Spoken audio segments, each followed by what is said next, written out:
नमस्कार, मैं हूं विकास और आप सभी का बहुत बहुत स्वागत है हमारी इस खास पेशकश में। आज हमारे साथ जो मेहमान मौजूद हैं उनके बारे में मैं ज़्यादा नहीं कह सकता, बस इतना कह सकता हूं कि अगर हॉलीवुड में ज़बरदस्त एक्शन होता है तो बॉलीवुड में उनके डायरेक्शन से कम नहीं होता।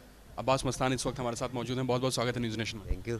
Thank you. जैसा कि अभी मैंने बात कही कि हॉलीवुड में हम लोग एक्शंस देखते हैं, लेकिन अगर बॉलीवुड में भी नाम लिया जाए तो उस स्तर पे हम लोग पहुंच पहुंच रहे हैं कहीं ना कहीं, वो आप लोगों की बदौलत है।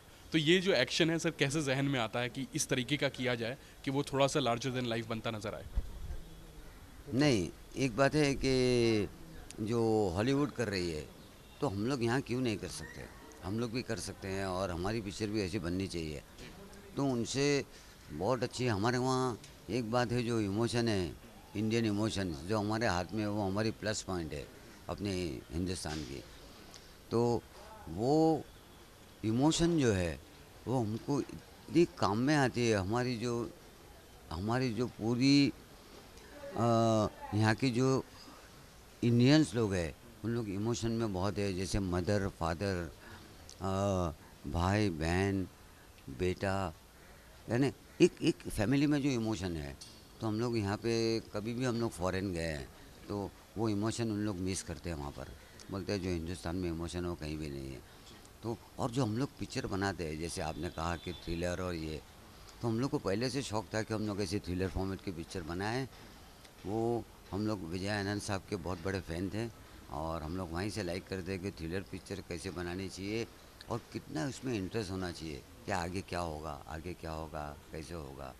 तो वो हम लोग हमारे जहन में रख के हम लोग करते हैं ऐसे। सर एक चीज़ आप दोनों से पूछना चाहूँगा, थोड़ा सा मैं अगर पीछे जाऊँ तो जब आप लोगों ने शुरुआत की थी, तो सबसे पहले जब जब अपने अंकल के पास आप लोग गए तो उन्होंने कहा कि एडिटिंग से शुरुआत करो, उस एडिटिंग सीखो, उसके बाद में फिर डायरेक्शन सीखो। तो ये थोड़ा सा अपने अपने अपने पीछे अतीत के बारे में हम लोग जानना चाहेंगे सर, कैसे कैसे शुरुआत कैसे हुई आप। देखिए, हम लोग छोटे थे तो हमारे अंकल फिल्म एडिटर थे। तो वो पहले स्टूडियोज़ में एडिटिंग हुआ करती थी। हाँ, तो हम लोग स्कूल में जाते थे तो स्कूल की जब हॉलीडेज़ होती थी या छुट्टियां होती थी, तो हम लोग छोटे थे तो हम लोग को हमेशा शौक़ था फिल्मों का, फिल्में देखने का। तो हम लोग उनके साथ एडिटिंग में जाया करते थे, ये वो। तो वो पूछते थे हमको कि आपको क्या शौक़ है। तो हम लोग उस वक्त बोलते थे कि भाई हमको फिल्म डायरेक्शन करना है, डायरेक्ट फिल्म करनी है। तो बोला फिल्म डायरेक्ट करनी है ना तो एडिटिंग सीखना बहुत ज़रूरी है।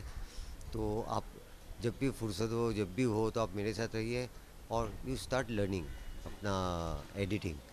तो हम लोग ने वो पहले वो जॉनर से हम लोग ने शुरुआत की, आहिस्ते आहिस्ते सीखते गए। तो शौक़ तो बेसिकली डायरेक्शन का था और फिर ग्रेजुअली हम लोग आए, डायरेक्शन में आए। सर अग्निकाल, अगर मैं गलत नहीं हूँ तो पहली फिल्म थी आप लोगों की, जीतू जी भी उसमें अभिनय करते हुए नजर आए थे। वो कैसे मिली सर, कैसे कैसे कैसा था वो पूरा एक्सपीरियंस, अगर वो बयां कर पाएँ। बहुत काफ़ी लंबे समय हो गया उस फिल्म को। अग्निकाल के पहले हमारे दो पिक्चर गुजराती पिक्चर थी। और ये भी हम लोग राजकोट गए थे गुजराती के सब्जेक्ट फाइनल करने के लिए। वो प्रोड्यूसर दूसरे थे, रंजीत हेरमा करके। तो वो राजकोट के रहने वाले थे। तो राजकोट में हम लोग जब एयरपोर्ट पे वहाँ पे आए, लैंड हुए, तो पूरा अपना राजकोट बंद था। तो हम लोग ने पूछा क्यों बंद है। बोला यहाँ का जो म्यूनिसिपल कमिश्नर है उनका ट्रांसफ़र हो गया है। तो बोला ट्रांसफ़र हो गया तो बंद क्यों है। बोला क्योंकि बहुत अच्छा काम करते थे और बहुत कमाल के थे और उसके उसके बारे में उसके प्रोटेस्ट में पूरा राजकोट बंद था। सबने बोला यानी ये बहुत कमाल के किरदार होंगे, कमाल के आदमी होंगे कि लोग इतनी फेवर में है उनसे। तो हमने प्रोड्यूसर से जिक्र किया, बोला उसने कारनामे और इतने अच्छे किए कि पूरा राजकोट तो शहर वो जहाँ भी जाते हैं तो अच्छा ही लेके जाते हैं और पूरा यानी अच्छा इतना काम करते हैं कि लोगों के दिल जीत लेते हैं वो। तो हमने बोला कि भाई एक काम करते हैं, इन्हीं पे क्यों नहीं फिल्म बनाए। हालांकि हम लोग आए गुजराती फिल्म बनाए। सब्जेक्ट आपके दिमाग में आ गया। नहीं, हमने हमने रिसर्च किया। अच्छा। हाँ, उन्होंने जो काम किए थे हमने उसका पूरा रिसर्च किया कि उन्होंने क्या क्या कारनामे किए, क्या काम किया जिसमें लोग उसको इतना चाहते थे। तो हमने उस पर बैठ के राइटर को लेके हमने फिल्म बनाई। उनकी किरदार पे, उनके कैरेक्टर पे हमने पूरी कहानी बनाई, रियल बेस कैरेक्टर पे फिल्म बनाई, मिस्टर जगदीशन। और उसमें हमने राज बब्बर साहब को कास्ट किया और जीतू साहब एक गेस्ट अपीयरेंस, स्पेशल अपीयरेंस में थे और माधवी ने रोल किया था।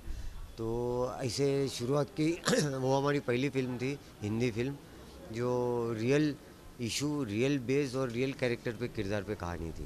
भाई अब बहुत सारे लगभग फिल्म इंडस्ट्री के बड़े लोगों के साथ आपने काम किया ही है, कौन सा ऐसा एक्टर है जो एकदम कंफर्टेबल फील करते हैं कि हाँ इनके साथ में कभी भी कर सकते हैं, कभी भी इनको सुना दिया और हाँ यहाँ से आ गया, हरी झंडी आ गई? हाँ देखो, एक तो दो एक्टर है जिन्होंने ऐसा कभी पूछा ही नहीं कि आपकी कहानी क्या है, स्क्रिप्ट क्या है। एक तो बॉबी डिओल और दूसरे अक्षय खन्ना। अच्छा। हाँ हाँ, वो लोग ऐसे एक्टर थे कि बिल्कुल हमारे पे ट्रस्ट करते थे। बोला कहानी सुना, बोला सुनना क्या है, फिर फिल्म करनी है। और हाँ भाई किसको मनाने में एकदम लगता है बहुत जोर लगाना पड़ेगा? हम लोग को किसको मनाने के लिए तकलीफ ही नहीं हुई, क्योंकि ऑलरेडी कमिटेड थे।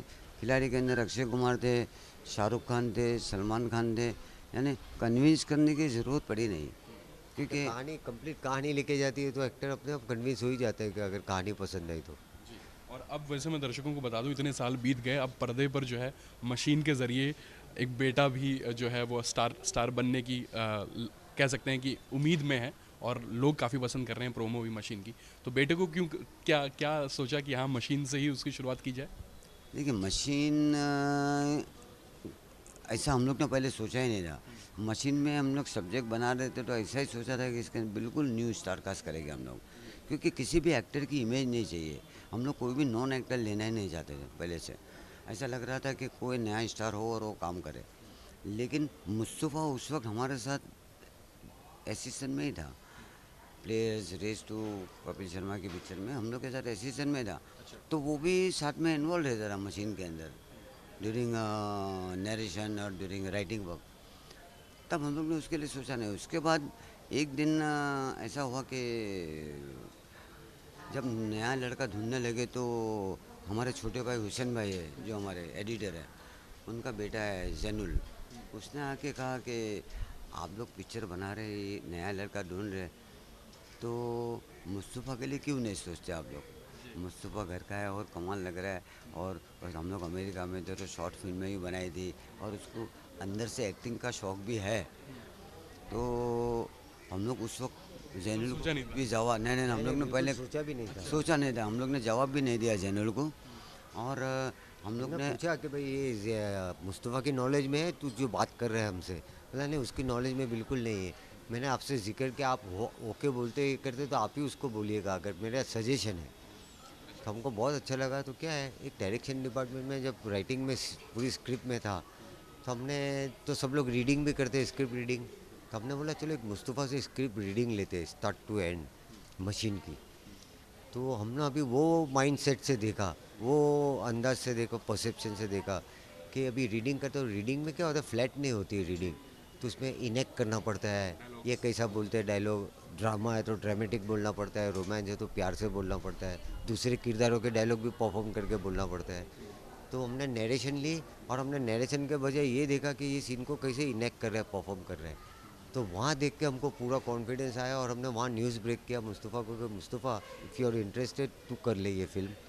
तो वो खुश हुआ, बोला मैं अंदर से। फिर उसने बाद में बताया कि अंदर से कहीं ना कहीं जब कहानी बन रही तो ऐसा बोला कि शायद मेरा ड्रीम था। नहीं, ये ऐसा इस ऐसा फिल्म में सब्जेक्ट के ऐसा सब्जेक्ट के लिए ऐसी मेरे को स्क्रिप्ट था, है मैं करूँ। जिसमें मल्टी लेयर्ड कैरेक्टर है, जो हर शेड है उसको परफॉर्म करने के लिए।